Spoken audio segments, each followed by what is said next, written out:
The Spanish Grand Prix has been a permanent fixture on the Formula One calendar for over 30 years now, and for good reason. Do you remember Michael Schumacher's absolute dominance here in that rain-soaked Grand Prix in 1996? That day he took his first ever victory for Ferrari, and we've had many more iconic moments since. It's a sellout crowd of 140,000 here today as we await lights out for the 730-metre sprint down to turn 1 of this 2.9-mile racetrack. Overtaking is challenging through these 16 corners, but there's still a lot of high-speed excitement to be found, including the flat-out turn 3 and the terrifying blind right of turn 9. A warm welcome to Anthony Davidson, who's beside me in the commentary box today. Let's start with Racing Point. We have a number of changes to the aerodynamic regulations this year, and the signs haven't looked good for them so far in terms of getting to grips with those changes. It doesn't look promising for them so far. And if the new regs have hit them as hard as we think, well, I suspect they may need a few late nights at the factory to get back on track. It's time to see how our drivers are stacking up after yesterday's exciting qualifying session. Good job yesterday from Valtteri Bottas. The Finn starts from pole position, with Sebastian Vettel starting alongside. Looking down the rest of the grid, we have Ricciardo, Leclerc, Carlos Sainz, and Perez, Norris, Kvyat, Stroll, and Pierre Gasly, Ocon, Hamilton, Kevin Magnussen, and Verstappen, and AlphaTauri, Albon, Nicholas Latifi, and George Russell. Giovinazzi and Romain Grosjean sits at the back of the grid.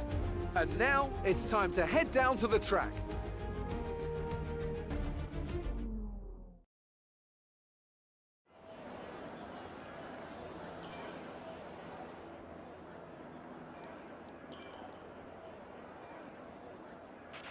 After the points finish last race, let's aim to keep the momentum going.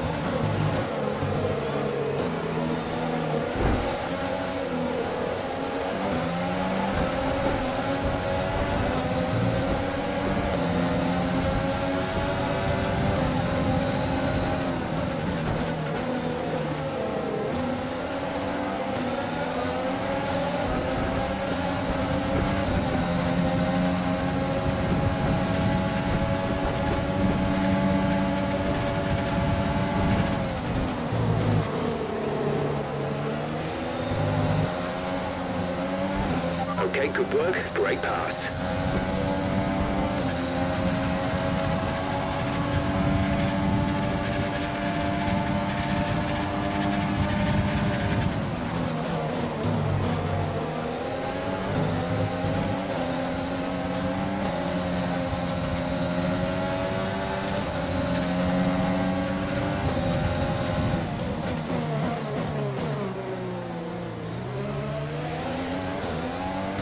Full course caution.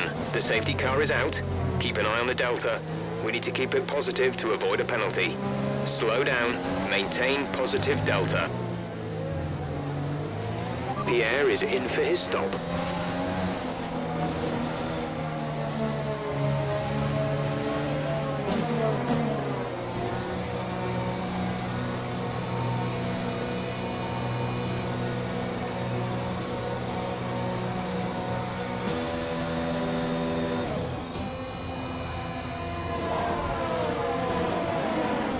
Go. Exit now. We're racing on the exit.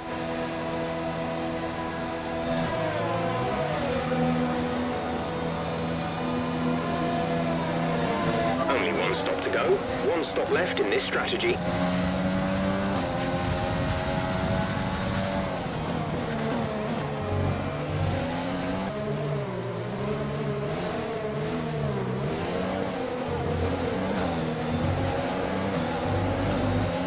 Okay, the incident has been cleared. Let's get back up to racing speed.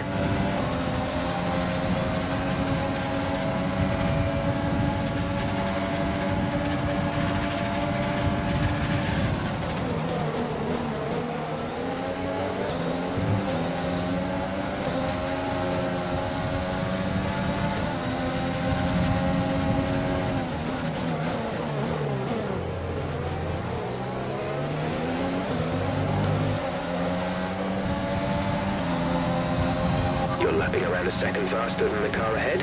Keep this up.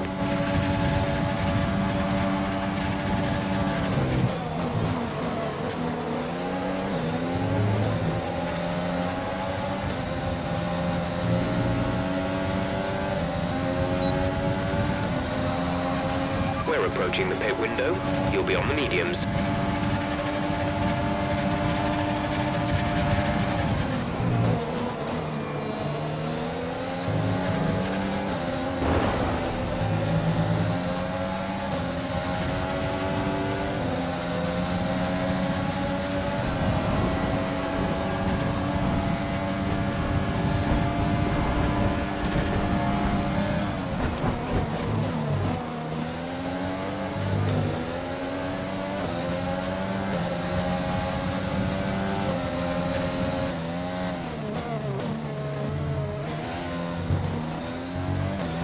Use your overtake button for more power. We need to push.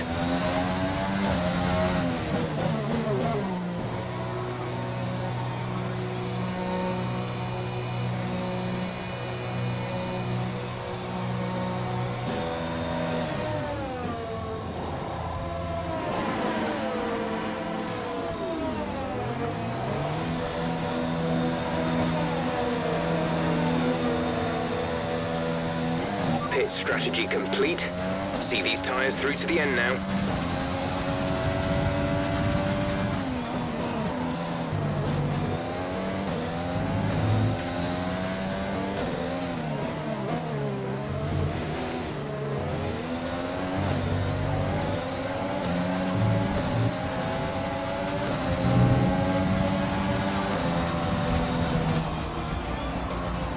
That's the end of the race. We'll see you in Parc Fermé.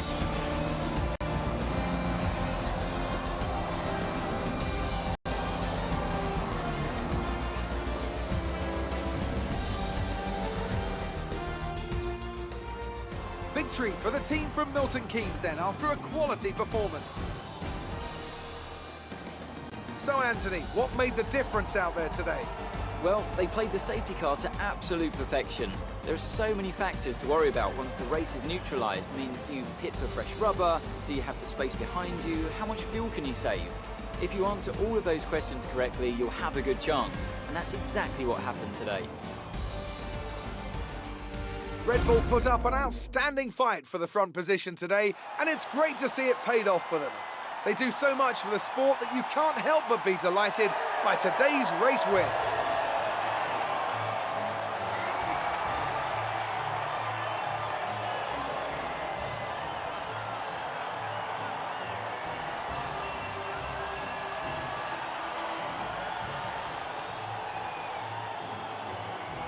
And after this round of the World Championship, here's how things look in the drivers' table. Another solid result for our championship leader today, allowing them to extend the gap between themselves and the rest of the standings. Now, let's discuss, Ant. Who would you say is a contender for driver of the day? I think I'll have to give it to the AlphaTauri driver. They did a great job at getting the most out of their tyres without losing pace, something that's a very handy skill to have in modern-day Formula One. It's time to see how things are shaping up in the Constructors' Championship, and the gap between AlphaTauri and the other teams continues to grow. Meanwhile, Ferrari have improved their position.